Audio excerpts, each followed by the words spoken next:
सुन पा रहे हो बच्चों?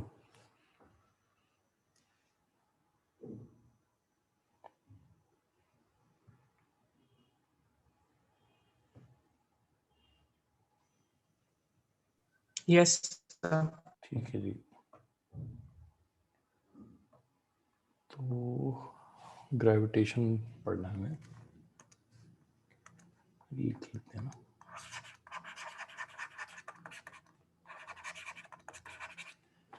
तो नेचर में 4 फंडामेंटल फोर्सेस बताई गई हैं, उनमें से ग्रेविटेशनल फोर्स एक है, बाकी के 3 क्या है? कोई बताएगा कि फंडामेंटल फोर्सेस इन नेचर में से एक तो ग्रेविटेशनल फोर्स है, बाकी क्या है? सर न्यूक्लियर होगा एक तो। हाँ, एक न्यूक्लियर है बेटा, बिल्कुल सही है।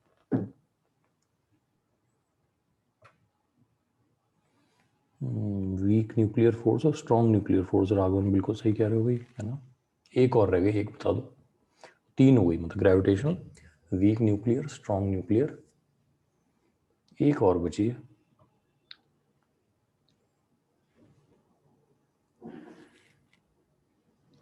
हिंट ले लो सर भाई। मैग्नेटिक है क्या? हाँ, मैं हिंट देने वाला था कि वो अगले साल पढ़नी है ना। तो इलेक्ट्रोमैग्नेटिक फोर्स कहते हैं, मतलब है ना, उसमें इलेक्ट्रिक भी आ गई और मैग्नेटिक भी आ गई, है ना। Electromagnetic force anyway. तो ग्रेविटेशन फोर्स जो है ना, उसको लॉ के through, Newton's law of gravitation से समझते हैं।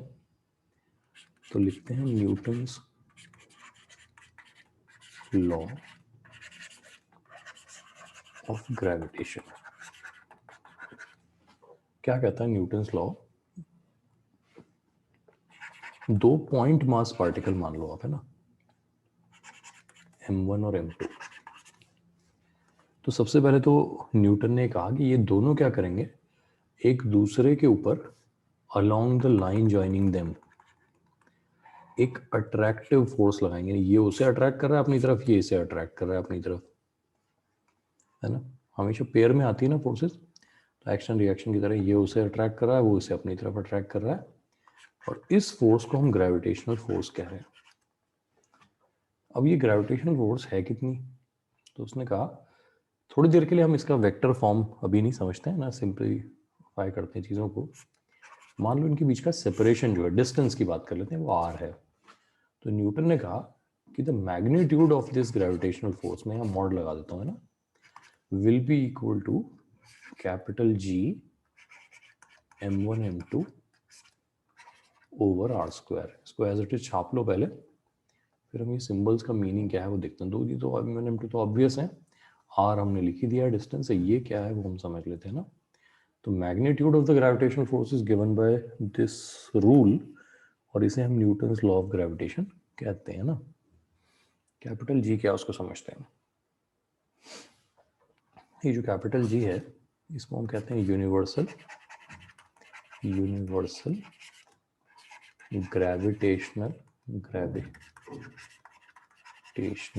कांस्टेंट, और इसकी जो वैल्यू होगी वो है 6.67 इंटू 10⁻⁻11 न्यूटन मीटर स्क्वायर पर किलोग्राम स्क्वायर, है ना। एक बार लिख लो इसको एज इट इज। इसका डायमेंशनल फॉर्मूला वगैरह डिराइव करके एक बार रट लेना अच्छे से।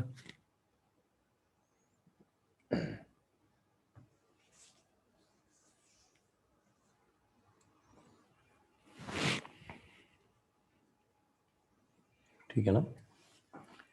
तो न्यूटन ने कहा कि अगर आपको 2 पॉइंट मास पार्टिकल्स के बीच ग्रेविटेशनल फोर्स कितनी लग रही है पता करना है, तो ये वाला फॉर्मूला यूज करें। इस फॉर्मूले में इंपॉर्टेंट बात क्या है, सबसे पहले तो आपको ये समझना होगा कि ग्रेविटेशनल फोर्स जो है वो inverse square law of distance follow करती है। इसका मतलब ये हुआ कि जैसे जैसे आप डिस्टेंस बढ़ाओगे ग्रेविटेशनल फोर्स कम होगी। दूसरी बात, क्योंकि यहाँ स्क्वायर की प्रोपोर्शनैलिटी है, तो अगर आप डिस्टेंस को डबल करते हो तो फोर्स विल बिकम 1/4। अगर आप डिस्टेंस को ट्रिपल करते हो तो फोर्स विल बिकम 1/9। तो उस इनवर्स स्क्वायर प्रोपोर्शनलिटी है, इसको समझ लेते हैं। क्लास 12th में हम लोग जब इलेक्ट्रोस्टैटिक फोर्स पढ़ेंगे वहाँ कूलम्स लॉ आएगा, वो बिल्कुल इसी चीज़ को चार्जेस के बारे में समझाता है कि चार्जेस के बीच में जो कूलम्बिक फोर्स होता है वो भी एक इनवर्स स्क्वायर लॉ फॉलो करता है। एनीवे उसकी बात हम तब कर लेंगे, फिलहाल ये इनवर्स स्क्वायर वाली बात समझी हमने। दूसरी बात, जो ये फोर्स है वो प्रोपोर्शनल टू द मासेस है, यानी m1 m2 दोनों अपीयर कर रहे हैं इसमें। तो जैसे जैसे मासेस बड़े होते जाएंगे, कीपिंग द डिस्टेंस सेम, उनके बीच का ग्रेविटेशनल अट्रैक्शन क्या होता जाएगा, बढ़ता जाएगा। ये बात ठीक है ना? अच्छा, ये जो ग्रेविटेशनल कांस्टेंट है इसकी वैल्यू पे अगर ध्यान दें तो एक बहुत ही छोटा नंबर है।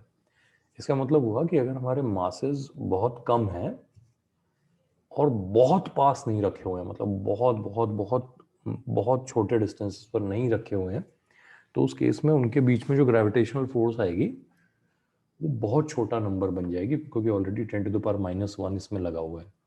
तो दैट्स वाई हम लोग देखेंगे कि, है ना, although there is gravitational force between any two objects which we can imagine, but फिर भी हम उनको एक दूसरे की तरफ चलता हुआ नहीं पाते हैं। ये बात ठीक है ना? लेकिन बहुत छोटे मास भी हों और बहुत पास रखे हों तो ग्रेविटेशनल फोर्स अच्छी खासी हो जाती है। ये जब हम न्यूक्लियस के बारे में पढ़ेंगे तो एक बार वहाँ पे समझ लेंगे, ठीक है ना? तो ग्रेविटेशनल फोर्स सिग्निफिकेंट अगर चाहिए तो हम ऐसा कह सकते हैं कि अगर छोटा मासेस है तो बहुत पास होने चाहिए, और अगर दूर है तो फिर मैसिव ऑब्जेक्ट्स होने चाहिए। जैसे कि सन है, उसकी ग्रेविटेशनल फोर्स इतनी स्ट्रांग है कि जितने भी सोलर सिस्टम के कंपोनेंट्स हैं वो उसकी ग्रेविटेशनल फोर्स की वजह से उसके चारों तरफ घूमते रहते हैं, ठीक है ना? इवन जब हम, हालांकि इसमें ब्लैक होल्स को डिस्कस नहीं करना चाहिए, है ना, लेकिन उनकी ग्रेविटेशनल फील्ड जो होती है वो बहुत बहुत बहुत ज़्यादा स्ट्रांग होती है ना। तो अगर हमें ग्रेविटेशनल फील्ड ज़्यादा चाहिए तो या तो डिस्टेंस बहुत कम हो या मास बहुत ज़्यादा हो, है ना? एनीवे ये हमने लिखा इसके बारे में, ये हमने मैग्नीट्यूड के लिए तो लिख लिया। वेक्टर फॉर्म इसका डिस्कस करना ज़रूरी है, वो एक बार देख लेते हैं। लिखो vector form of gravitation law. Anvi पूछ रहे हैं ब्लैक होल्स की ग्रेविटी हाई क्यों होती है? हाँ बेटा, ब्लैक होल्स की ग्रेविटी हाई होना बनता है। देखो ब्लैक होल्स कैसे बनते हैं, आप ऐसे समझो कि अगर एक बहुत मैसिव स्टार है ना, वो अपना लाइफ पूरा कर ले और स्पिन करना बंद कर दे, तो क्या होता है कि वो अपनी ही ग्रेविटी की वजह से कोलैप्स होना शुरू हो जाता है। It starts collapsing upon itself, है ना? तो जब स्टार्स के अंदर न्यूक्लियर फ्यूल खत्म हो जाता है एंड स्टॉप्स स्पिनिंग, तो वो कोलैप्स होना शुरू हो जाते हैं और वो अपनी ग्रेविटी की वजह से अपने सेंटर की तरफ कोलैप्स हो रहे हैं। तो इवेंचुअली क्या होगा, they will become so dense, है ना? आप इसको इस तरह से सोचो कि एक ब्लैक होल की डेंसिटी इतनी ज़्यादा होती है कि अगर हम एक spoon full of black hole ले लें, है ना, जस्ट इमेजिन करना, तो हो सकता है वो मून से ज़्यादा वेट रखता हो। बस हो ना, spoon full of black hole जो है could have mass more than the moon. तो इमेजिन करो कितना डेंस होगा। अच्छा, जब उतना डेंस होगा तो उसकी ग्रेविटी कितनी स्ट्रांग होगी ये भी इमेजिन कर लो, है ना? तो दैट्स वाई ब्लैक होल जो है उनकी ग्रेविटी अनयूजुअली लार्ज होती है। अच्छा, क्योंकि अनयूजुअली लार्ज होती है तो वहाँ पे बहुत सारे प्रिंसिपल्स हैं जो हमें दोबारा उनके बारे में we have to think again about them, क्योंकि उनके आसपास लाइट जो है उसको फिर हमें अलग से डिफाइन करना पड़ता है। क्योंकि अभी तक क्या होता था, हम रिलेटिविस्टिक मैकेनिक्स जो है वो डिस्कस करते हैं, यानी कि हम ये एज्यूम करके चलते हैं कि nothing can have a speed more than the light. But जो ब्लैक होल्स होते हैं उनके आसपास हम एक बाउंड्री कहते हैं जिसको इवेंट हॉराइजन कहते हैं, है ना, जहाँ पे आके टाइम बेंड होना शुरू हो जाता है। अब इससे ज़्यादा डिस्कस करेंगे तो फिर वो हमें रिलेटिविस्टिक थ्योरी जो है आइंस्टाइन की वो डिस्कस करनी पड़ जाएगी। इंटरेस्टिंग बहुत होती है लेकिन कंफ्यूजिंग भी बहुत होती है, तो उससे अच्छा है इंटरस्टेलर देख लें। अगर किसी ने पहले से देखी है इंटरस्टेलर तो एक बार और देख लें, ठीक है ना? राघवन पूछ रहे हैं कि अगर कोई चीज़ इवेंट होराइजन के अंदर चली जाती है तो ब्लैक होल उसे सक कर लेता है, लेकिन उसके अंदर जाकर क्या होता होगा? प्रॉब्लम यहीं पे आती है राघवन की, है ना, जाकर क्या होता होगा। मतलब अब इसको फिलॉसफी कहें या साइंस कहें, क्या कहें, जब ब्लैक होल तक लाइट जाकर वापस नहीं आती है तो इन्फॉर्मेशन भी वापस नहीं आती है, ये बात ठीक है ना? तो ये तो जाने वाला ही बता सकता है, ठीक है। आप इसको ऐसे समझ लो, देखो जैसे हमारे यहाँ पुराने ज़माने के लोगों ने ज़िंदगी मौत को समझाने की बहुत कोशिश करी, लेकिन आज तक क्या कोई ये बात समझ पाया कि वंस दुनिया से गायब हो जाते हैं हम तो कहाँ जाते हैं, है ना? मैं इसको कह रहा हूँ, इसको फिलॉसफी की तरह समझना। वो होता क्या था कि पुराने ज़माने में कहानी बनाने के लिए लोग कह देते हैं कि स्वर्ग नर्क और ये सब, वो ठीक है। इसको प्योरली साइंटिफिक तरीके से सोचना है। इमेजिन करो कि हमारी दुनिया जो है वो एक रियलिस्टिक दुनिया है। रियलिस्टिक मतलब कि जहाँ पे क्लासिकल मैकेनिक्स वैलिड है, और जब दुनिया से गायब हो जाते हैं हम लोग तो वी एंटर एक दूसरी दुनिया जो कि किसी ब्लैक होल की सत्ता है, ऐसा मान लेते हैं। तो वो जो इवेंट होराइजन है दुनिया से जाने का, एक बार हमने क्रॉस कर लिया तो क्या हम बता सकते हैं कि उस पार क्या हो रहा है? हालांकि फिल्मों में आप कहोगे कि हाँ वो तो शाहरुख खान पुनर्जन्म करके वापस आ जाते हैं करण अर्जुन में, लेकिन रियल लाइफ में नहीं होता ना। तो ब्लैक होल्स को भी हम लोग इस तरीके से समझ सकते हैं कि वो जो इवेंट होराइजन है, जहाँ पे हम कहते हैं कि टाइम जो है उसका डायलेशन शुरू हो जाता है, यानी टाइम डिफाइन होना बंद हो गया। अभी हमारे लिए टाइम कैसे डिफाइंड है? हमें सेकंड भी पता है क्या होता है, हमें ईयर भी पता है क्या होता है, वीक मंथ सब कुछ प्री डिफाइंड है ना? लेकिन जब वहाँ हम बात करेंगे तो हो सकता है कि हमारे यहाँ के 10 साल वहाँ का हो सकता है 2 मिनट ही हो, ठीक है ना? क्यों? क्योंकि वहाँ पे फिजिक्स चेंज हो गई है। तो जो उस पार जाएगा वो बता सकता है। अब बताएगा कैसे? तो उसको कम्युनिकेट करने के लिए इलेक्ट्रोमैग्नेटिक वेव्स की जरूरत पड़ेगी। हम कम्युनिकेट कैसे करते हैं? इसी तरह करते हैं ना, इलेक्ट्रोमैग्नेटिक वेव जो कि लाइट की स्पीड से चलती हैं। अब जो लाइट की स्पीड ही वहाँ वैलिड नहीं है तो फिर वो इन्फॉर्मेशन वापस कैसे आएगी? तो इट बिकम्स कॉम्प्लिकेटेड। तो अभी तक की साइंस क्या है? हम कंजेक्चर पे चलते हैं, हम सोच लेते हैं अच्छा ऐसा होता होगा। बट जब तक हमें एक डेफिनेटिव रूल नहीं मिल जाता है उस लेंथ को डिफाइन करने के लिए, उस टाइम को डिफाइन करने के लिए जो इवेंट होराइजन के बियॉन्ड वैलिड होता होगा, तो तब तक हम लोग पक्का कुछ भी नहीं कह सकते। और दैट्स वाई आप देखोगे कि इतनी सारी फिलॉसफी दुनिया में है, क्योंकि पक्का तो किसी को कुछ नहीं पता। लोग पूछते हैं ना, ये होगा तो क्या होगा, वो होगा तो क्या होगा। देखो पता तो किसी को है नहीं, ज्ञान सभी दे रहे हैं। तो बस ये है कि जब तक हम यहाँ पर हैं ना, इस वाले एनवायरनमेंट में है ना, जहाँ तक हमारी वाली फिजिक्स वैलिड है तब तक हमारे पास सारे आंसर हैं। लेकिन बियॉन्ड अ पर्टिकुलर पॉइंट, जिसके बाद हमारी साइंस चलना बंद हो जाती है, हमारे पास अभी कोई आंसर नहीं है, ठीक है ना? तो अब हम ये भी कह सकते हैं, देखो कि जो हमारा प्रेजेंट फॉर्म है जिसमें हम कहते हैं ना कि वी आर एंटिटी, हमारे पास ब्रेन है, सोचने समझने की ताकत है, ये सारी चीज़ें हैं, ये एंटिटी जो है वो बियॉन्ड द जो कह रहे हैं इवेंट होराइजन, वो ख़त्म हो जाती है। मतलब फिर वहाँ हम जाके पार्टिकल पार्टिकल हो जाते हैं, है ना, या इसी फॉर्म में रहते हैं, ये भी हमें नहीं पता। तो फिर वो इन्फॉर्मेशन वापस कैसे आएगी, है ना? इसीलिए ये सोचो कि एक बहुत ही इंटरेस्टिंग टॉपिक होता है जिसको साइंटिस्ट कब से डिस्कस कर रहे हैं, वो है टेलीपोर्टेशन। ये सब ने कभी न कभी सोचा होगा काश ऐसा होता तो कितना अच्छा होता। टेलीपोर्ट होना जैसे होता है ना वो साईफाई में, कि आप यहाँ से गायब हुए पॉइंट ए से और पॉइंट बी पे प्रकट हुए। अब इसमें सबसे बड़ी प्रॉब्लम क्या है? आपको क्या करना पड़ेगा? पॉइंट ए पे अपने आप को सब एटॉमिक लेवल तक ब्रेक करना पड़ेगा। यहाँ तक आप ब्रेक हो गए। अच्छा, उसके बाद लेट से आप किसी वेव पे चढ़ जाते हो, जैसे इलेक्ट्रोमैग्नेटिक वेव होती है ना, इंफॉर्मेशन बन के किसी वेव के ऊपर ट्रैवल करना शुरू कर देती है। ये इलेक्ट्रोमैग्नेटिक वेव तो लाइट की स्पीड से चल रही है, तुरंत यहाँ पे पहुंच जाएगी और यहाँ पे रिकॉन्स्टिट्यूट हो गए, आप वापस से आ गए। प्रॉब्लम ये है कि हम ये काम पार्टिकल्स के लिए तो फिर भी कर सकते हैं, इन्फॉर्मेशन तो ऐसे ही ट्रैवल करती है ना, कि हम जो इन्फॉर्मेशन है उसको इस तरीके से वेव पे बैठा के भेज सकते हैं। इंसान को भेजेंगे तो रिकॉन्स्टिट्यूट होने के बाद वो क्या बनेगा? मान लो हमने यहाँ से मतलब सचिन भेजा था, वहाँ जाके सहवाग बन गया तो क्या होगा, है ना? तो हम कैसे वो आइडेंटिटी है जो उसको मेंटेन करेंगे? तो ये सारे क्वेश्चंस हैं जो जब तक वो हमें एग्जैक्ट साइंस नहीं समझ में आएगी तब तक साईफाई रहेंगे।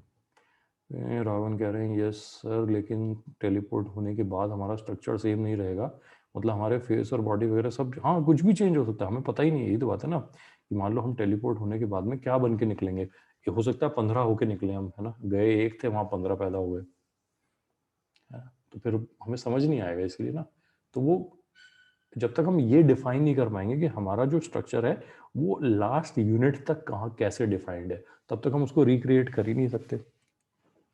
ठीक है ना। तो सिंपल ऑब्जेक्ट्स के लिए तो फिर भी ये थोड़े टाइम में हो जाएगा, और मान लो 10 साल में सिंपल ऑब्जेक्ट्स को, मान लो just a single piece of paper को हम यहाँ से वहाँ पहुँचा दें, एज लॉन्ग एज उसको कुछ लिखा हुआ ना हो, लिखते ही बहुत सारी चीज़ें चेंज हो जाएंगी, है ना। तो अगर यहाँ से वहाँ भी पहुँचा रहे हैं तो ये बहुत बड़ी अचीवमेंट हो जाएगी, बट उससे ज़्यादा कॉम्प्लेक्स चीज़ों को कैसे पहुँचाएंगे। एनीवे, तो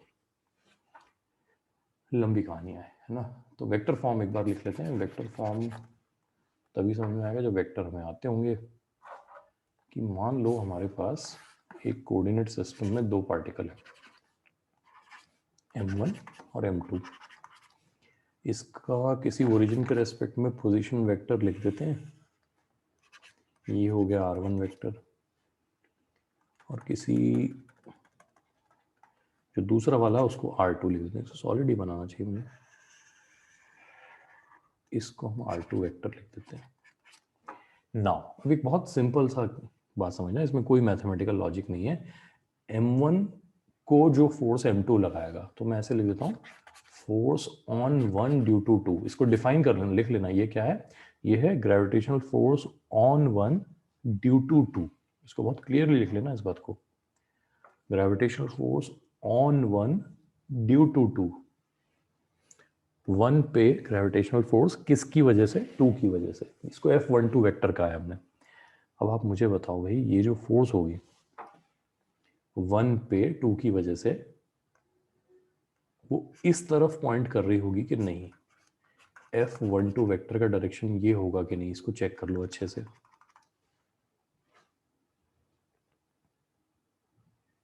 सब लोग मानते हैं होगा ये, ठीक है। अच्छा, इसका मतलब ये हुआ कि अगर आप 2 से पूछो कि 1 कहाँ है, 2 से पूछो कि 1 कहाँ है, तो वो तो इशारा इधर करेगा ना। मैं इस तरफ इसके पैरेलल एक वेक्टर बना देता हूँ ताकि इससे कंफ्यूज नहीं हो आप। इसके पैरेलल एक वेक्टर बना देता हूँ, इसको मैं कहता हूँ R12 cap. R12 cap, cap वाले वेक्टर आपको मालूम है कौन से होते थे, यूनिट वेक्टर्स होते थे।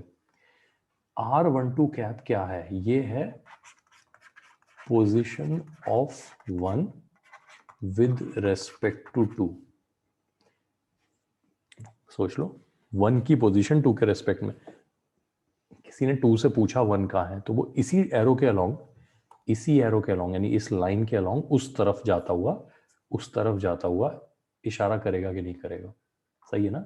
और ये जो फोर्स 1-2 है वो इस इशारे के एग्जैक्टली ऑपोजिट है। इस बात को अप्रिशिएट करो, सब लोग कर रहे हो। तो हमने यहां पर क्या लिखा, हमने लिखा -g m1 m2 upon r³ R12 cap. इसको लिख लो एक बार, क्यूब क्यों आया मैं एक बार समझा देता हूँ, माइनस साइन क्यों है वो भी मैं समझा देता हूँ, ठीक है ना। तो इसको एक बार एज इट इज छाप लो, -g m1 m2 upon r³ R12 cap. सबसे पहले तो ये क्यूब क्यों आया इसको समझ लेते हैं। तो हम ये जानना चाहते थे कि हमारी फोर्स का डायरेक्शन क्या है। अच्छा, डायरेक्शन बताने के लिए हमें यूनिट वेक्टर चाहिए होता है। तो यूनिट वेक्टर खुद क्या होता है, वो होता है एक वेक्टर का डायरेक्शन डिवाइडेड बाय उसका, मतलब वेक्टर डिवाइड बाय उसका मैग्नीट्यूड। तो क्योंकि ये जो डिस्टेंस है हमारा, इसका मैग्नीट्यूड तो आ रही है, चाहे आप इधर से मेजर करो, ये जो हमने लिया हुआ है इसको चाहे ऐसे मेजर करो चाहे उधर से मेजर करो, डिस्टेंस तो आर है, ये वाला है ना, इसको आर कह रहे हैं। तो हमने बस r से डिवाइड कर दिया एक बार, तो r³ आ गया। अच्छा, माइनस क्यों आया, तो अगर आपने फोर्स 1-2 फाइंड करना है तो जो पोजीशन है 1 की 2 के रेस्पेक्ट में उसके ऑपोजिट लगेगा वो फोर्स, दैट्स वाई माइनस आया। अभी यही फोर्स अगर आपको 2-1 फाइंड करना होता है, F21 वेक्टर, तो आप क्या कहते हैं, -g m1 m2 upon r³। ये तो एज इट इज रहता, यहाँ पे R21 कैप हो जाता, यानी फोर्स ऑन 2 ड्यू टू 1 कितना है हमने बता दिया, किस तरफ है, तो आपने 1 से पूछा 2 कहाँ है, तो ये वाला इशारा किया उसने इस डायरेक्शन में, इस एरो के अलोंग इस तरफ जाता हुआ, उसके ऑपोजिट लग रहा है F21। ये बात आपको समझनी है, ठीक है ना।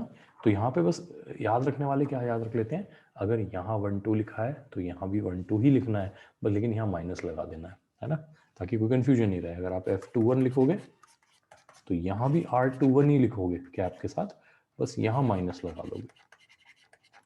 कर सकते हैं काम, नोट कर लो इसको एक बार।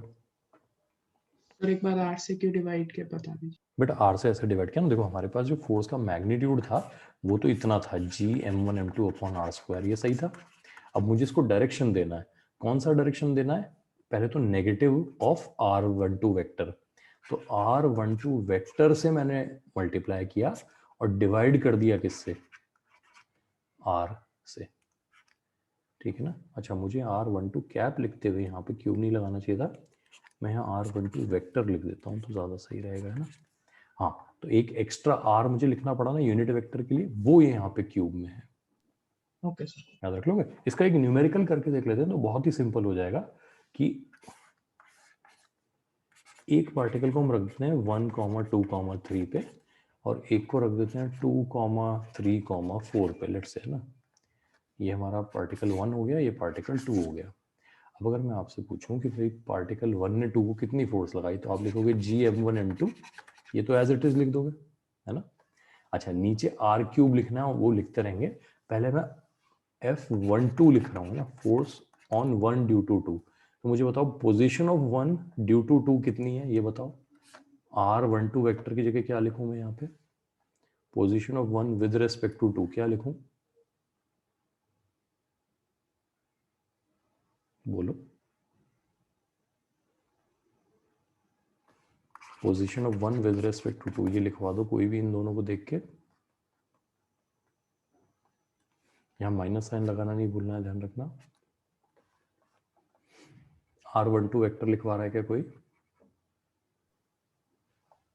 Sir i plus J plus के। नहीं बेटा, माइनस आई माइनस जे माइनस के, 1 की पोजीशन 2 के रेस्पेक्ट में, तो 1 के कोऑर्डिनेट्स में से 2 के कोऑर्डिनेट माइनस करोगे ना आप। देख लो अच्छे से, अगर आप r21 लिखोगे तो आप i plus J plus k लिखोगे, position of 2 with respect to 1, ये क्लियर कर लो यार, है ना। Yes sir. ठीक है। अच्छा अब चाहे ये हो चाहे ये वेक्टर हो, एक बार पहले r12 लिखा है तो हम minus i minus J minus के लिख देते हैं। अच्छा इसका मॉड कितना है, इसका मैग्नीट्यूड कितना, r की वैल्यू कितनी है, इसको देख के बताओ। √3। √3। तो हम यहाँ पे √3 का क्यूब कर देंगे यहाँ पे, ठीक है ना। समझ रहे हो बात?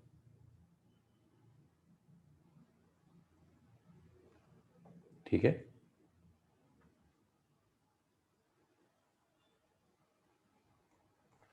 एक और एग्जांपल ले लो। सर हाँ बेटा। हम लोग का फोर्स ऑपोजिट, मतलब हम लोग हाँ ऑपोजिट है ना बेटा, देखो ऐसे समझो, देखो फोर्स अट्रैक्ट करने वाला है, ये बात समझ रहे हो।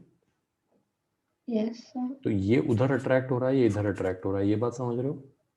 Yes sir. ठीक है। अब आप एक कोऑर्डिनेट सिस्टम में रह के सोचो, ठीक है ना। ये 1 है, ये 2 है। किसी ने हमसे पूछा 1 पे 2 ने कितना फोर्स लगाया, हमने बता दिया, लेकिन उसने पूछा किस डायरेक्शन में लगाया, तो हमने कहा ना देखो इस डायरेक्शन में लगाया, इस वाले डायरेक्शन में। यस सर ठीक है। अच्छा अब सुनते जाओ, मान लो यही व्यक्ति हमसे पूछता कि 1 की पोजीशन 2 के रेस्पेक्ट में कहाँ है, तो वो ये वाला इशारा करता कि नहीं करता? Yes 1 sir. की पोजीशन 2 के रेस्पेक्ट में। इसका मतलब ये हुआ F12 वेक्टर और R12 वेक्टर एक दूसरे के ऑपोजिट है, यस सर। है ना। तो हमने क्योंकि F12 को बताने के लिए R12 का यूज किया है, इसलिए वहां पर क्या लगाया है? Minus sign. माइनस साइन लगाया है ना। सही बात है, यस सर समझ ठीक है ना। अच्छा लोग कह सकते हैं माइनस क्यों लगा रहा हो, आप इसको उल्टा कर दो, कर देंगे, लेकिन फिर उससे कंफ्यूजन क्या हो जाएगा, कब कहाँ किसको सीधा लिखना है किसको उल्टा लिखना है। इससे अच्छा लोगों ने कहा कि भाई आप वेक्टर में चलो, अगर यहाँ 1 विद रेस्पेक्ट टू 2 लिखा है तो यहाँ भी 1 विद रेस्पेक्ट टू 2 लिखो, यूनिफॉर्मिटी रहेगी। Yes sir. बस वहां माइनस साइन लगा देना वहां पे, सही है ना।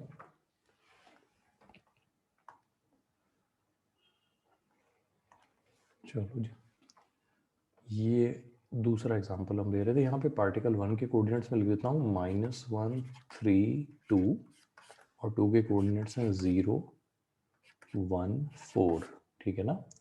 तो आप मुझे F12 वेक्टर में GM1 M2 तो आ ही जाएगा, नीचे R क्यूब कितना लिखना है, यहाँ माइनस साइन में डिफॉल्ट लगा देता हूँ, और यहाँ कौन सा वेक्टर लिखना है ब्रैकेट में, यहाँ क्या लिखूँ और यहाँ क्या लिखूँ, दो चीजें बता दो मुझे।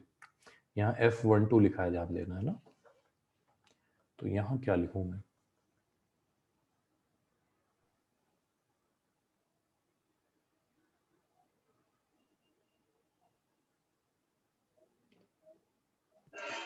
Sir, minus I cap minus I cap plus 2J cap plus 2G cap minus 2K cap. Minus 2K cap, very good.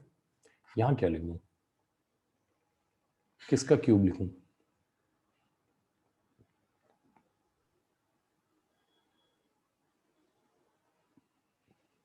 Sir root 9 का।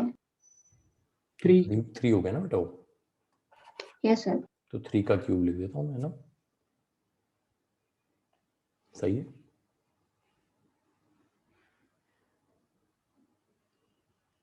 Yes sir. ठीक है, तो वेक्टर फॉर्म में कूलम्स लॉ को यूज करना हमें आना चाहिए, है ना। अब होता क्या है, यहाँ पर एक बात समझ लेते हैं, एक प्रिंसिपल है उसको कहते हैं सुपरपोजिशन प्रिंसिपल। लिखो सुपरपोजिशन प्रिंसिपल। क्या कहता है सुपरपोजिशन प्रिंसिपल, इसको समझते हैं। ये कहता है कि अगर किसी स्पेस में दो से ज्यादा पार्टिकल प्रेजेंट हैं, मान लो इनको हम कह देते हैं 1 2 और 3। अब इसमें से किसी भी एक पार्टिकल पे ग्रेविटेशनल फोर्स कितना लग रहा है, तो सबसे पहले तो कितने ग्रेविटेशनल फोर्स लग रहे हैं, इसको 2 लग रहे हैं, एक ये लगा रहा है और एक ये लगा रहा है, सही बात है कि नहीं। तो सुपरपोजिशन प्रिंसिपल ये कहता है कि जो नेट फोर्स होगा, इसको मैं लिख देता हूं F21 और ये हो जाएगा F23, है ना, नोटिफिकेशन सही है ना ये, और इनका वेक्टर सम कर लेते हैं तो ये हमारा नेट फोर्स हो जाएगा, F नेट कह देते हैं, है ना। तो सुपरपोजिशन प्रिंसिपल का स्टेटमेंट क्या है, इफ मल्टीपल चार्जेस, मल्टीपल यानी दो से ज्यादा को मल्टीपल कह रहे हैं, है ना, तो if multiple charges are present in space, the net gravitational force experienced by any particle is the vector sum of the individual forces exerted by all the other particles. लिख ले, स्टेटमेंट को लिख ले, लिखो if multiple particles, charges मत लिखना, है ना, वो तो कूलम्स लॉ में लिखेंगे। if multiple particles are present in space, if multiple particles are present in space, comma लगाना, the net gravitational force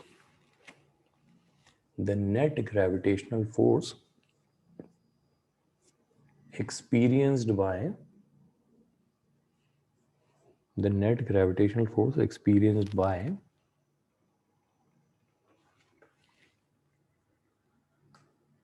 any of the particles is given by the net gravitational force experienced by any of the particles is given by the vector sum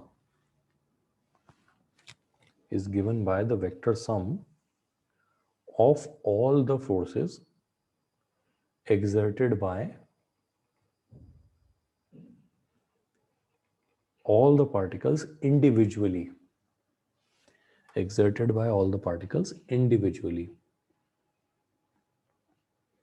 तो अगर यहाँ पे एक चौथा particle भी होता तो M2 के ऊपर 3 फोर्सेस लग रही होती और नेट फोर्स उन 3 वेक्टर्स का सम होती। ये बहुत इंपॉर्टेंट बात है, वेक्टर्स का सम।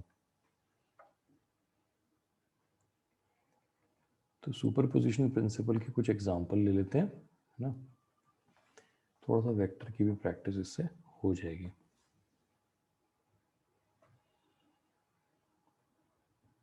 जो वेक्टर सम होगा वही नेट फोर्स होगा, है ना। भाई जैसे मान लो अभी कोई पूछे हमसे कि ये 1 2 3 जहाँ रखे हो स्पेस में मान लेते हैं और कोई फोर्स नहीं लग रहा है, सिर्फ ग्रेविटेशन फोर्सेस हैं।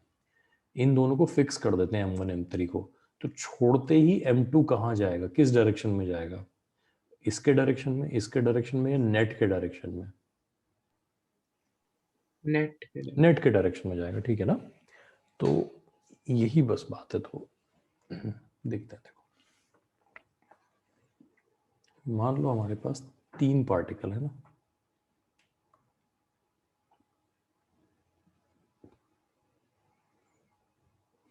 बिल्कुल राघवन एकदम सही कह रहे हो। जितने भी पार्टिकल्स हैं वो जो नेट फोर्स एक्सपीरियंस करेंगे वो वेक्टर सम है। ये बात समझ रहे हो ना?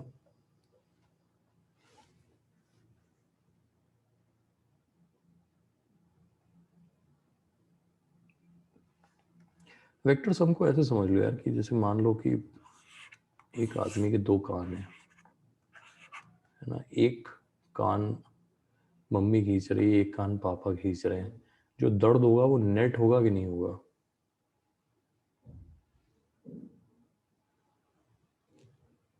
बात समझ गए कि नहीं? है ना? ऐसा तो नहीं कह सकते हम कि भाई मेरे राइट वाले कान में ही दर्द हो रहा है, लेफ्ट वाले में मज़ा आ रहा है। नहीं, ऐसा नहीं है ना। तो नेट जो है एक्सपीरियंस ना, वो समझ रहे हैं। बस यहाँ पे जो नेट है वो एक वेक्टर लॉ भी फॉलो कर रहा है साथ साथ, उसको समझने की ज़रूरत है। देखते हैं, देखो 3 आइडेंटिकल पार्टिकल ले लेते हैं और इनको एक इक्विलेटरल ट्रायंगल के वर्टिसेस की तरह रख देते हैं। इस डिस्टेंस को L कह देते हैं। मान लो ये L है तो सारे L हो गए। अब ये वाला है, इसके ऊपर नेट फोर्स कितना लग रहा है और किधर लग रहा है वो समझते हैं, है ना? तो सबसे पहली बात, जब भी 2 पार्टिकल्स का फोर्स देखो तो उनकी जो लाइन ज्वाइनिंग है उसको उसके अलोंग लेना है। ये ड्रॉ कर लो एक बार।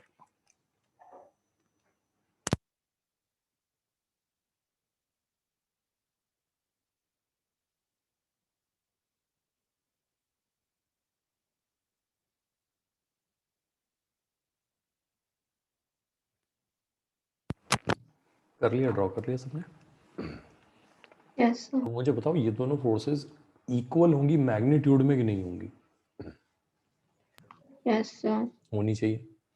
तो इसको भी F कह देते हैं, इसको भी F, क्योंकि भाई पार्टिकल भी सेम है, डिस्टेंस भी सेम है ना? ये एंगल कितना होगा? 60 डिग्री। 60। 2 इक्वल वेक्टर 60 डिग्री पे लगे तो रिजल्टेंट बीच से गुजरेगा एकदम ऐसे। मैग्नीट्यूड में कितना होगा ये बता दो। F नेट को रूट, अब बोल ही दिया मैंने, नहीं बोला, पूरा नहीं बोला। F के टर्म्स में कितना लिखूं?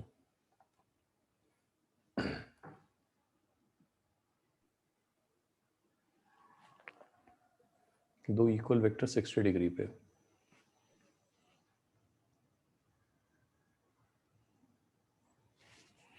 भूलवाल गए वेक्टर।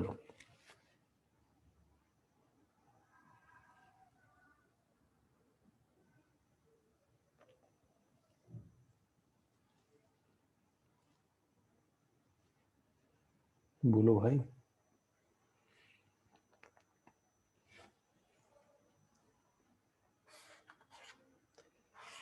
देखो अगर वो ऐसे नहीं कर सकते तो ऐसे कर लो यार। ये 30 डिग्री है, ये भी 30 डिग्री, इतना तो मानते हो। ये F है, ये भी F है। इधर वाले कंपोनेंट कैंसल आउट हो जाएंगे, इधर वाले ऐड हो जाएंगे। तो यहाँ क्या लिखूं मैं, क्या क्या साइन कॉस क्या लिखूं?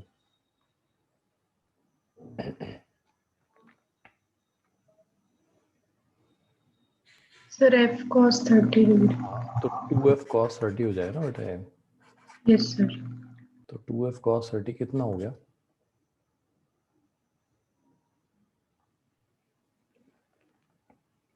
सर √3F हो जाएगा। √3F हो जाएगा। वही यहाँ से भी आता है, देखो √3F।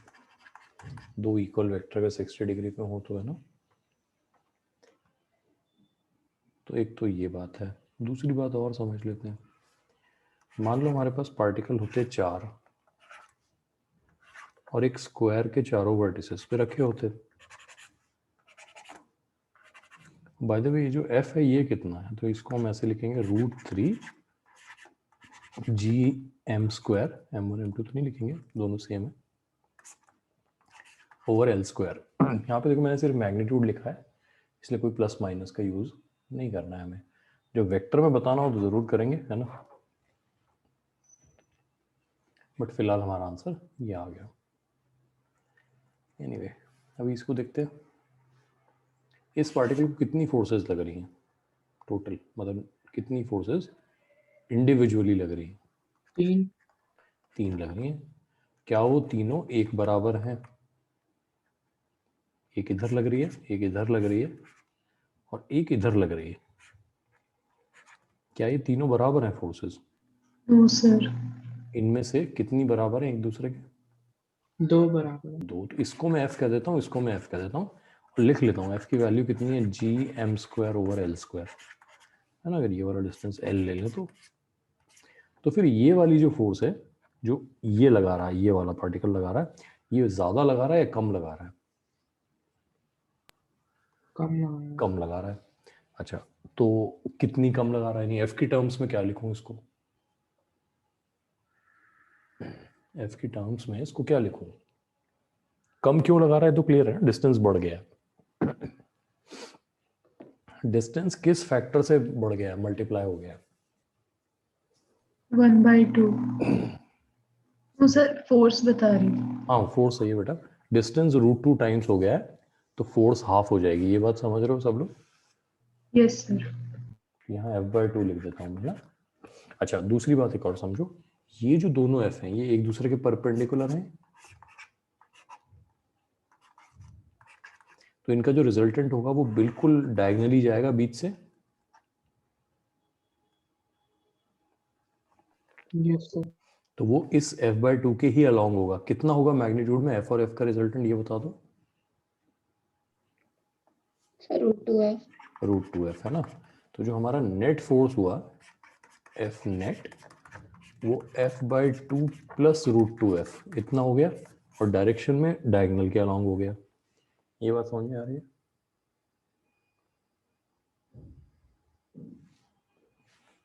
देख लो। Yes sir. ठीक है, तो सर हाँ बेटा। सर तो जैसे ये 4 पार्टिकल्स हैं, हाँ हाँ तो सर ये जो चारों पार्टिकल्स जो फोर्स एक्सपीरियंस करेंगे वो नेट होगी ना? नहीं बेटा, चारों मिलके जो करेंगे नहीं यार, कोई भी एक इंडिविजुअल पार्टिकल जो नेट फोर्स एक्सपीरियंस करेगा वो हमने सुपरपोजिशन प्रिंसिपल से बताई है। मेरी बात समझो ना। अच्छा ऐसे समझ लो, कान आपके भी खींचे जा रहे हो, भाई के भी खींचे जा रहे हो, तो भाई का दर्द आपके कान में तो नहीं होगा। फिर से मैं वो जुड़वा वाली बात नहीं कर रहा हूँ, है ना। पक्की बात यस। है ना। तो कहने का मतलब ये हुआ कि इंडिविजुअल पार्टिकल की फोर्स की बात करें, देखो वहां स्टेटमेंट भी हमने लिखा है, the force experience by any of the particles, किसी भी इंडिविजुअल पार्टिकल ने जो फोर्स एक्सपीरियंस किया वो उन सारी फोर्सेस का वेक्टर सम है जो बाकी सब ने उस पर इंडिविजुअली लगाई हैं। ये सर बात मतलब समझ? सब पार्टिकल्स अलग अलग फोर्स एक्सपीरियंस करेंगे? हाँ बिल्कुल यही तो बात है ना। देखो इसको, अगर इसको छोड़ो अभी तो कहाँ भागेगा, इधर। इसको हाँ। छोड़े तो कहाँ भागेगा, इधर। इसको छोड़े तो कहाँ भागेगा, इधर। इसको छोड़े तो कहाँ भागेगा, इधर। तो सबको देखो बहुत यूनिक डायरेक्शंस में फोर्सेस लग रही हैं कि नहीं लग रही हैं? Yes sir. अच्छा मैग्नीट्यूड सेम हो सकता है लेकिन फोर्स तो एक वेक्टर है ना, तो हर एक को एक यूनिक फोर्स लग रही है, ऐसा कह सकते हैं। यस भाई यही बात कर रहे हैं, है ना। सर मेरे को लगा कि पूरे सिस्टम में जो लग रही होगी वो नहीं एक ही नहीं, एक सिस्टम को तरीके की तो फोर्स ऐसा है होगी। ना, वो सिस्टम को लगने वाली फोर्स तो हम तब डिस्कस करते हैं जब हम सिस्टम को इंडिविजुअली डिस्कस कर रहे होते हैं। हम तो यहाँ पार्टिकल्स को डिस्कस कर रहे हैं ना। हाँ सर, मैं वो मतलब चारों पार्टिकल सेम ही कर रहे होंगे ये सोच रहा। हाँ इसको ऐसे सोच लो ना, और कुछ मान लो कि हमारे पास एक लाल है, एक नीला है, एक पीला है और एक हरा है। ठीक है जी। अब ये देखो कि लाल को जो फोर्सेस लग रही हैं वो लाल छोड़ के बाकी सब कुछ है। ये कौन लगा रहा है, नीले वाला।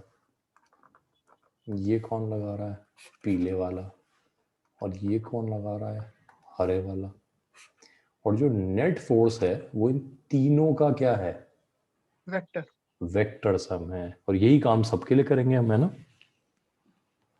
हाँ सर, बस समझ मतलब गए? सर वो जो वेक्टर सम जो हम निकाल रहे हैं अभी, वो एक इंडिविजुअल पार्टिकल का एक निकाल रहे हैं। इंडिविजुअल पार्टिकल के लिए निकाल रहे हैं, बिल्कुल, है ना?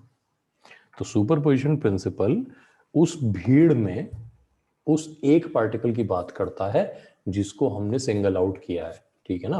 अगर इस एक सर्टेन स्पेस में बहुत सारे पार्टिकल हों और कोई हमसे पूछे कि वो जो पार्टिकल है ना, मान लो चिंटू कह देते हैं उसको, कि चिंटू जो है, चिंटू को कितना फोर्स लग रहा है, तो हमें चिंटू के ऊपर लगने वाले सारे इंडिविजुअल फोर्सेस पहले पहचानने पड़ेंगे, फिर उनको वेक्टोरियली ऐड करना पड़ेगा। ध्यान रखना, वेक्टोरियली इंपॉर्टेंट है यहाँ, कि ऐड करते हुए वेक्टर का रूल फॉलो करना है। समझ गए बात? यस। ठीक है जी, तो ये तो हमने लिख दिया। यहाँ पे क्या करते हैं हम, हाफ और √2 का सम तो ऐसे लिखते हैं 1 + 2√2/2, और एफ की जगह लिख देते हैं gm²/L²। आ जाएगा हमारा आंसर।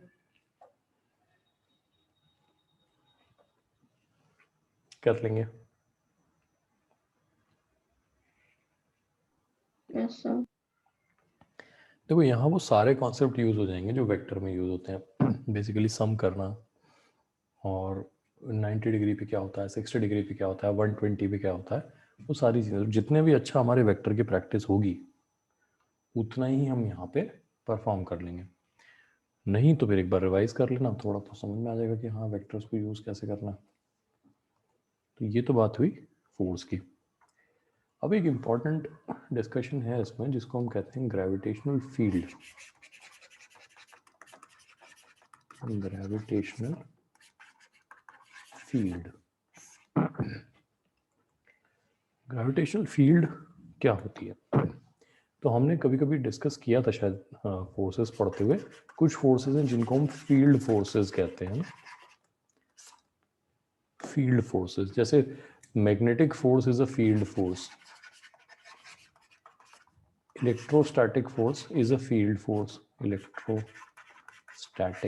यही हम कह रहे हैं gravitational force is also a field force.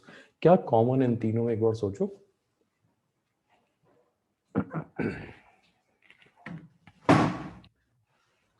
इन तीनों में क्या कॉमन, एक बार सोचो।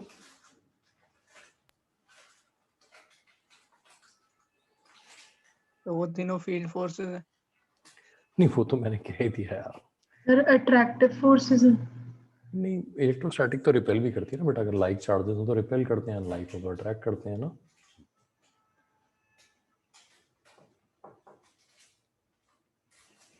और कोई बात?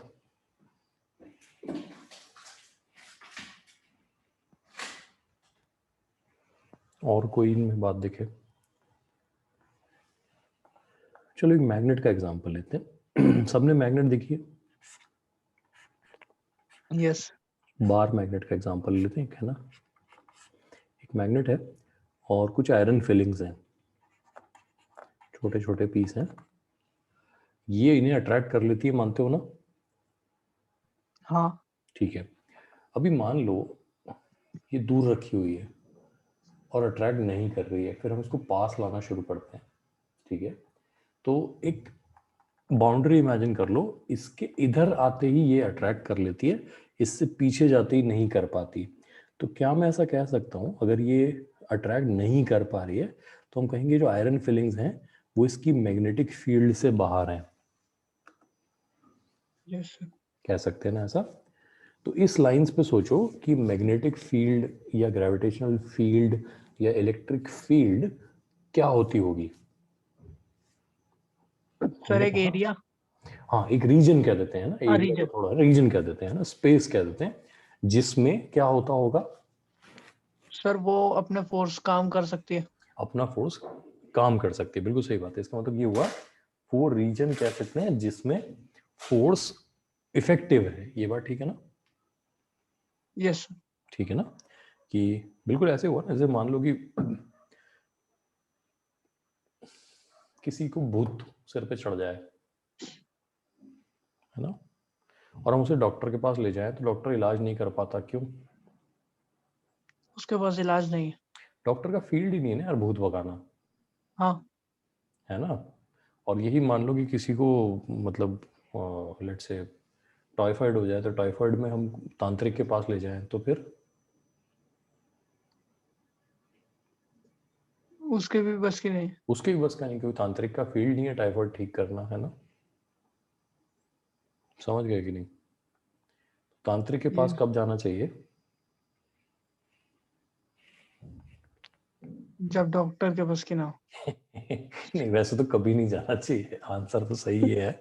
लेकिन हाँ ये है कि अगर आपको इमेजिनरी बीमारी है, जिसको कहते हैं ना भूत ने पकड़ लिया, इमेजिनरी बीमारी है, तो उसका इलाज भी इमेजिनरी आदमी ही करेगा ना, यस सर। है ना? तो उसका असली इलाज तो हो नहीं सकता, नकली बीमारी का असली इलाज कैसे होगा? तो उसका इलाज उतना ही नकली आदमी चाहिए सॉल्व करने के लिए, तो तांत्रिक काम आता है वहाँ पे। लेकिन जब आपको असली बीमारी है ना, भाई टाइफाइड तो हो सकता है किसी को, तो उसका इलाज असली डॉक्टर करेगा, तो डॉक्टर के पास जाएंगे।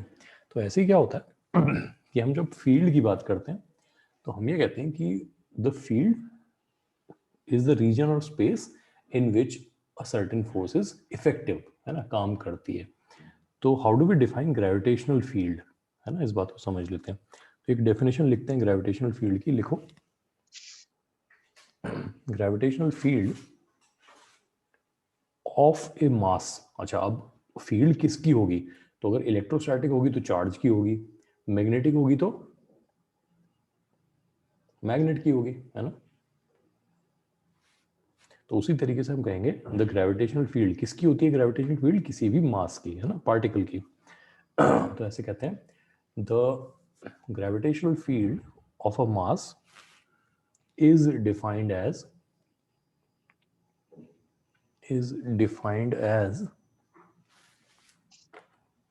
the region or space in which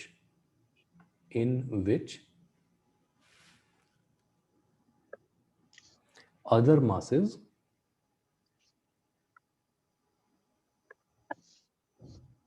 can experience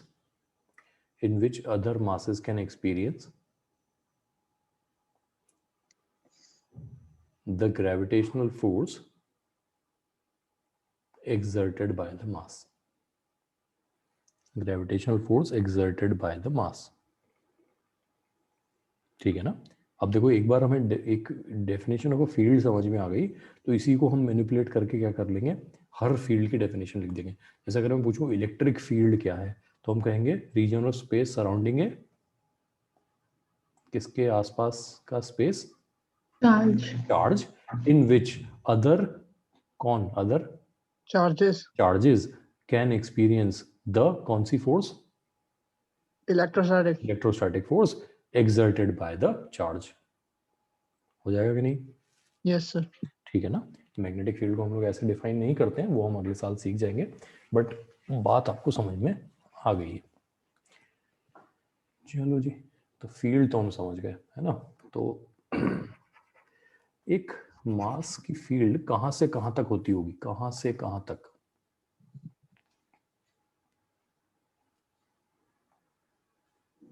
theoretically कह रहे हैं, मतलब है ना, कहां से कहां तक होती होगी? उसकी अपनी पोजीशन से लेके कहां तक? इन्फिनिटी तक, है ना? अब वो इन्फिनिटी जो है वो एक रिलेटिव डिस्टेंस है, वो मास टू मास डिपेंड करता है। मतलब अगर आपका मास 1 ग्राम का है तो उसके लिए इन्फिनिटी जो है वो कुछ पर्टिकुलर नंबर हो सकता है। 100 ग्राम का होगा तो उससे बड़ा नंबर हो सकता है, 1 टन का होगा तो उससे भी ज़्यादा हो सकता है, और हज़ारों टन का होगा या लाखों टन का होगा या बिलियंस ऑफ टन का होगा तो बहुत बड़ा नंबर हो सकता है। ये बात ठीक है ना? तो हम ऑल्दो इन्फिनिटी कह रहे हैं बट उसको उसी पर्सपेक्टिव में समझेंगे कि infinity is a relative term. छोटे मासेस के लिए इन्फिनिटी जो है बहुत छोटे डिस्टेंसेस को भी कह सकते हैं, बड़े मासेस के लिए इन्फिनिटी बहुत बड़े डिस्टेंस को कहते हैं। ठीक है ना? फिर गैलेक्सीज के लिए तो इन्फिनिटी तो क्या ही नंबर होगा देखो फिर। देखो गैलेक्सी ऐसा होता है ना, आप देखो कि कोई गैलेक्सी को कोई सिंगल पॉइंट फोर्स लगा रहा हो, ऐसा तो जनरली नहीं होता, है ना? बट अगर हम ऐसा कह सकते हैं, जैसे कई गैलेक्सीज हैं ऐसी जिनके सेंटर में ब्लैक होल्स हैं, ठीक है ना? तो वहां हम कह सकते हैं कि उसकी जो रेंज है वो बहुत बड़ी है ना? बट फिर भी जैसे हम अगर अपनी गैलेक्सी में भी बात करें तो ऐसा नहीं है कि हमारा वाला सन जो है वो आसपास के सोलर सिस्टम्स में अपना ग्रेविटेशनल फोर्स दिखा होगा, नहीं। हमारा सन जो है वो रिलेटिवली बहुत छोटा स्टार है, ये बात समझना। अगर हम स्टार्स को भी कंपेयर करेंगे तो जो हमारे सोलर सिस्टम का सन है वो कोई बहुत बड़ा स्टार नहीं है, ठीक है ना, बहुत एक रिलेटिवली मीडियम साइज स्टार कह सकते हो आप उसको, बहुत छोटा भी नहीं है बहुत बड़ा भी नहीं है। तो दूसरे आसपास के जो सोलर सिस्टम्स हैं उनमें उससे भी बड़े बड़े स्टार्स मौजूद हैं, लेकिन तब भी उनका फोर्स हमारे में फील नहीं होता, even being in the same galaxy Milky Way में है तो भी नहीं होता, ये बात ठीक है ना? Yes sir. ठीक है तो ना? ऐसा क्यों होता है कि क्योंकि एक ऐसा होता है ना बेटा, हम उसको कह सकते हैं एक स्फीयर ऑफ इन्फ्लुएंस है, वहां तक जाते जाते फोर्स इतनी वीक हो जाती है कि जो, अब जैसे मान लो ना, हमने कहा कि ग्रेविटेशनल फोर्स कहने को तो एक रहती है, अभी मान लो आपके टेबल पे 2 पेंसिल रखी हुई हैं, क्या वो पेंसिल एक दूसरे को अट्रैक्ट कर रही है ग्रेविटेशनली? यस कर रही है, लेकिन जो नीचे सरफेस में फ्रिक्शन लग रहा है वो उनसे कहीं ज्यादा बड़ा फोर्स है, ये बात समझ सकते हो कि नहीं? Yes sir? तो क्या वो एक दूसरे को अट्रैक्ट कर पाएंगी? नो। No sir. नहीं कर पाएंगे वो, ठीक है ना? तो मतलब वो इतना कम फोर्स है कि अगर हम उससे एक्सेलरेशन निकालने की कोशिश करेंगे तो हो सकता है कि वो दोनों पेंसिल को इवन आउटर स्पेस में भी ले जाएं, तो वहां भी एक दूसरे के पास आने में, पूरा डिस्टेंस कवर करने में हो सकता है 1,00,000 साल का टाइम लग रहा हो, है ना? तो इतना छोटा फोर्स होगा तो हम कैसे उसको लिखें? तो वो जैसे जैसे डिस्टेंस बढ़ते जाते हैं, तो हमारा सन, हमने कहा ना, ऑल्दो एक बहुत ही मीडियम साइज का सन स्टार है, लेकिन हमारे लिए उसकी ग्रेविटेशनल फील्ड बहुत ज्यादा है। आसपास जो दूर होते जाएंगे, जैसे अगर हमारे सोलर सिस्टम से बाहर चले गए तो उसके बाहर वालों के लिए वो नहीं के बराबर हो जाएगा। इसलिए कई बार आप देखते हो कि जो हमारे सोलर सिस्टम में चीजें नहीं भी होती हैं, कभी कभी वो एंटर कर जाती हैं बाय चांस। जैसे आपने वो देखे हैं एस्टेरॉइड्स। एस्ट्रॉइड्स, तो चलो एक पर्टिकुलर वो क्लास ऑफ ऑब्जेक्ट्स हैं जो एक पर्टिकुलर उस ऑर्बिट में रहते ही हैं, है ना, वो जिनके पीछे पूंछ होती है उसको क्या कहते हैं? कॉमेट्स। कॉमेट्स होते हैं ना, अच्छा। हाँ। तो कॉमेट्स Yes, कई sir. बार क्या होता है, वो जा रहे होते हैं कहीं और, है ना, लेकिन वो एक बाउंड्री मान लो क्रॉस कर ली उसमें, जिसमें हमारे सन का ग्रेविटेशनल फोर्स उसे लगने लगा, तो वो इधर मुड़ना शुरू हो जाते हैं। यानी वो, अगर आप पुराना डेटा देखोगे बहुत पहले का, तो हो सकता है उस पर्टिकुलर जगह पे कभी नहीं दिखे होंगे, लेकिन अचानक से प्रकट हो जाते हैं। तो इस तरीके से छोटी मोटी चीजें जो है, कॉमेट्स हुई, या है ना, ये जो और दूसरे टुकड़े होते हैं ना, जो जिनको हम ये तो नहीं कहते कि दे आर प्लैनेट्स, है ना, बट वो जो बहुत ही छोटे छोटे पार्टिकल्स होते हैं, है ना, जिनको हम सब सब प्लैनेट्स कह सकते हैं, वो कभी कभार एक सोलर सिस्टम से दूसरे सोलर सिस्टम में एंटर कर जाते हैं, है ना। तो सर ऐसा स्पेस में तो कोई फ्रिक्शन ही नहीं होगा ना? स्पेस में फ्रिक्शन, बेटा, जैसे एटमॉस्फेयर जहां जहां होगा वहां पे एटमॉस्फेरिक फ्रिक्शन तो होता है, जैसे हमारा नहीं सर, क्योंकि एटमॉस्फेयर। मतलब जैसे आउटर स्पेस में स्पेस में कोई नहीं होगा, वो। आउटर स्पेस में नहीं होगा, बिल्कुल आउटर स्पेस में हाँ। तो मतलब कुछ नहीं है, मतलब एयर भी नहीं है, कुछ नहीं है, तो वहाँ ना कुछ सुनाई देता है ना। नहीं सर, वो कांस्टेंट स्पीड से वो एक आते रहते, फिर जैसे वो एटमॉस्फेयर में एंटर करते तभी तो आग लगती है मीटियर्स का वो एग्जैक्टली उसमें से। बिल्कुल, है ना, तभी तो उनका साइज छोटे हो जाते हैं। तो मीटियोर जब हमारे तक आते हैं तो वो मोस्टली क्या होता है, वो एटमॉस्फेरिक फ्रिक्शन से जल के बहुत छोटे रह जाते हैं। अगर ऐसा नहीं होता तो मतलब आए दिन हम देखते कि 15-20 हज़ार लोग निपट गए, है ना। तो ऐसा फॉर्चुनेटली कह सकते हैं कि हमारा एटमॉस्फेयर, इसी वजह से आप देखो ना कि लोग कहते हैं ना कि मतलब जो लाइफ की पॉसिबिलिटी है दूसरे जगहों पर वो इतनी रिमोट क्यों है, उसका रीज़न एक बहुत बड़ा ये है कि हमारे प्लेनेट के पास बहुत सारी चीज़ें ऐसी हैं जो बहुत रेयर हो जाती हैं, अगर आप प्रोबेबिलिटी वाइज देखते हो तो। कि सबसे पहले एक ऐसा साइज होना जो कि सन जैसे किसी मीडियम साइज के स्टार के आसपास घूम सके। दूसरी बात, उस सन से, यानी जो स्टार जिसके अराउंड घूम रहे हैं, उससे बहुत दूर भी नहीं है ताकि बहुत ठंडे नहीं है, और बहुत पास नहीं है ताकि बहुत गर्म नहीं है, तो एक सर्टेन ऑप्टिमम टेम्परेचर रेंज में है। दूसरा, ग्रेविटेशनल फील्ड खुद की प्लैनेट की इतनी है कि उसके पास एक स्टेबल एटमॉस्फेयर है। अच्छा, उस स्टेबल एटमॉस्फेयर की थिकनेस इतनी है कि उससे जब कोई दूसरी चीज एंटर करती है तो वो एटमॉस्फेरिक फ्रिक्शन से खत्म हो जाती है, ऑलमोस्ट खत्म ही हो जाती है। तो ये सब होने की वजह से जो एनवायरनमेंट प्रोड्यूस हुआ, कंड्यूसिव रहा वो हमारे प्लेनेट पे बहुत सारी लाइफ के लिए। तो अब जब आप ये सारी कंडीशन किसी और जगह लगाओ तो आपको पता चलेगा कि ऑल्दो हमारे यूनिवर्स में बहुत सारे मतलब पार्टिकल्स हैं, अर्थ जैसे कह देते हैं उनको, लेकिन उन सब में जो प्रोबेबिलिटी ऑफ बीइंग अनदर अर्थ है वो बहुत कम रह जाती है। ठीक है, तो जब हमारी चिंता होती है कि भाई एलियंस होते हैं या नहीं होते, तो पहली बात तो ये है कि मना करना गलत है कि हाँ नहीं है ऐसा तो कैसे कह दें, लेकिन बात ये है कि एग्जैक्ट यही कंडीशन इस पूरे यूनिवर्स के किस एंड पे जाके दोबारा रेप्लिकेट होगी, प्रोबेबिलिटी वाइज बात करें तो हो सकता है कि जो नियरेस्ट लाइफ हो हमसे इतनी दूर हो कि किसी भी मतलब कन्वेंशनल तरीके से वो हम तक पहुंच ही नहीं सकती। तो दैट्स वाई आप देखते हो कि जितनी भी एलियन वाली कहानियां हैं वो सारी साईफाई बन के रह जाती हैं, ऑल्दो साइंस पिछले 50 साल में तो अच्छी खासी प्रोग्रेस कर ही चुका है ना, तो अभी तक तो हमें बहुत सारे आंसर मिल जाने चाहिए थे उस तरह से। सही है कि नहीं है?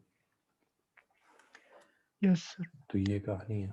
बाकी देखो एलियन के ऊपर हर तरह की फिल्म बनी है, ईटी से लेके हमारे जादू तक, है ना। तो हमारी फिल्मों में तो बड़ा सिंपल होता है, आप ओम ओम ओम ओम करो 4 बार तो आ जाता है वो, है ना। तो ये है आप, प्रॉब्लम इसकी कंजेक्चर इतना सारा है ना कि हम यही नहीं समझ पाते हैं कि जो अगर मान लो हम कभी इमेजिन भी करना चाहें कि एलियन लाइफ फॉर्म होती कैसी होगी, तो हम घूम फिर के उसी तरह से आ जाते हैं कि अपनी शक्ल को थोड़ा बिगाड़ लो तो एलियन ऐसा दिखता होगा, ठीक है, और अपनी टेक्नोलॉजी को थोड़ा और बेटर कर लो तो एलियन के पास ये टेक्नोलॉजी होगी। इसके अलावा हम कुछ सोच ही नहीं पाते, हम ये समझ ही नहीं पाते कि ऐसा भी तो हो सकता है कि जो हमारी कन्वेंशनल लाइफ फॉर्म की डेफिनेशन है वो उस फॉर्म पे ही ना चलता हो, है ना। हालांकि एक बहुत ही डीप डिस्कशन का टॉपिक है, लेकिन पॉइंट ये है ना कि हम जिसको लाइफ फॉर्म कहते हैं वो हमारे तरह से डिफाइंड एक लाइफ है, ठीक है।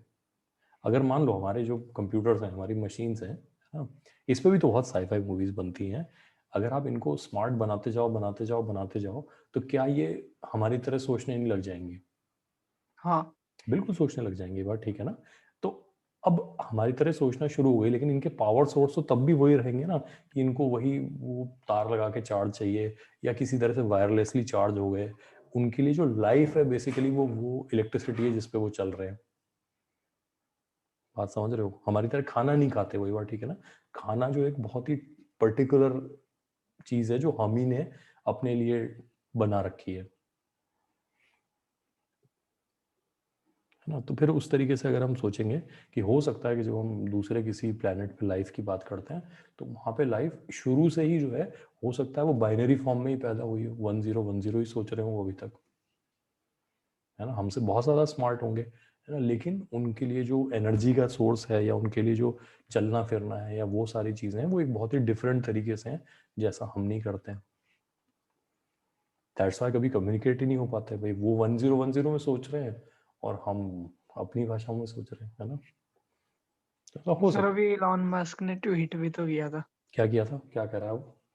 पता नहीं सर, कोई एलियन मैसेज डिकोडेड करके ऐसा कोई। हाँ देखो अब इलॉन मस्क का दिमाग चलता है और वो कर सकता है वाली बात है ना।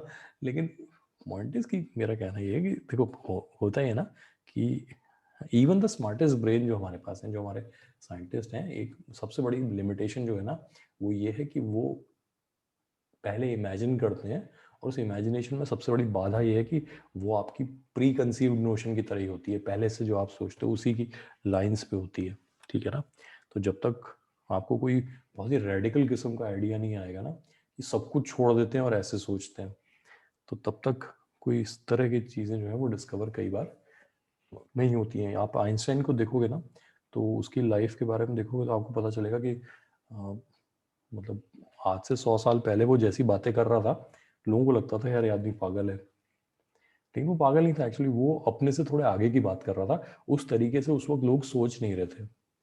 आज जब आप उसी की बातें सुनते हो तो आपको लगता है इससे ज़्यादा लॉजिकल बात कोई कह ही नहीं रहा है, हाँ बिल्कुल सही तो कह रहा है, लेकिन वो आप आज सोच रहे हो।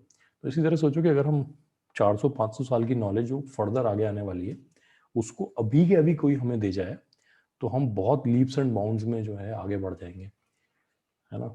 तो हो सकता है किस दिन ऐसा हो जाए कि कोई एलियन टेक्नोलॉजी हमारे भी हाथ लग जाए और उसको हम समझ जाएं, है ना।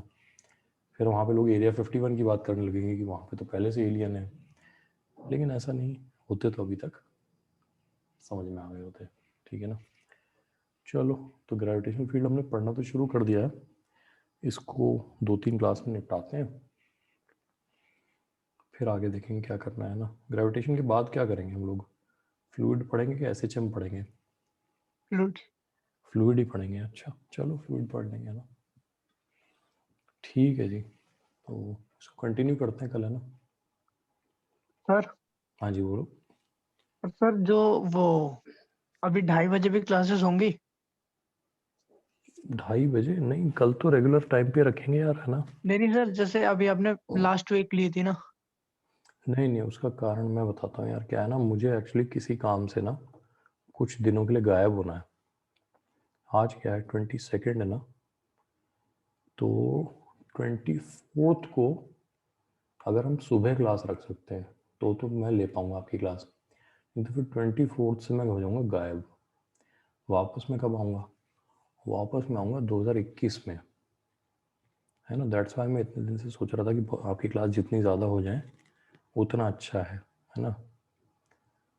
तो बस यही था वो राज जिसका पर्दाफाश मैंने कर दिया, है ना? मैंने बता दिया आपको कि हम दोनों नागिन हैं। तो 24 है ना, तो कल की क्लास तो रेगुलर टाइम पे है हमारी, है ना? 24 वाली में कोशिश कर लेना सुबह किसी टाइम 9-10 बजे, तब इकट्ठे हो जाओ। 1-2 लोग भी रहेंगे तो मैं रिकॉर्ड तो कर ही दूंगा, है ना? उसके बाद फिर हम लोग 2021 में पढ़ेंगे सीधे, है ना? ठीक है सर क्रिसमस के तो ब्रेक चल ही रहे होंगे सबके स्कूल में। बताओ, चल रहे हैं। 24 फ्री रहेगा तो हाँ अगर वो है तो फिर मैं कह रहा हूँ सुबह के टाइम 9 बजे 10 बजे जब भी कन्वीनियंट हो आपको, है ना, तो उस वक्त इकट्ठे हो जाना। वो हम कल बात कर लेंगे उस बारे में, है ना? Yes sir. ओके चलो, गुड नाइट सब लोग। Thank you sir. Thank you sir. Good night.